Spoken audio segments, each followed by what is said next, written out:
জেলা প্রশাসক এবং প্রশাসনের কাছে আমাদের দাবি, আমাদের বটবডি গাড়ি সব গরিব অসহায় লোকে চলায় এবং এদের এই বটবডি গাড়ি বন্ধ হয়ে গেলে তাদের কিস্তি বন্ধ হয়ে যাবে।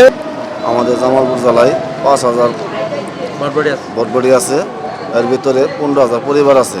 মানে এই গাড়ি যদি বন্ধ করে দেওয়া হয় 15,000 পরিবারে আমরা মনে হয় না খায় নষ্ট হয়ে যাবে। আমরা এই জামালপুরবাসী সবাই বটবডি শ্রমিক, আমরা এই জায়গায় অনেক দিন ধরে এই কর্ম করে খাইতেছি। ইদানিক আঙ্গরে গাড়ি ধরে পুলিশেরা ধরে নিয়ে যায়, আটক করতেছে আর 10,000 করে টাকা নিতেছে।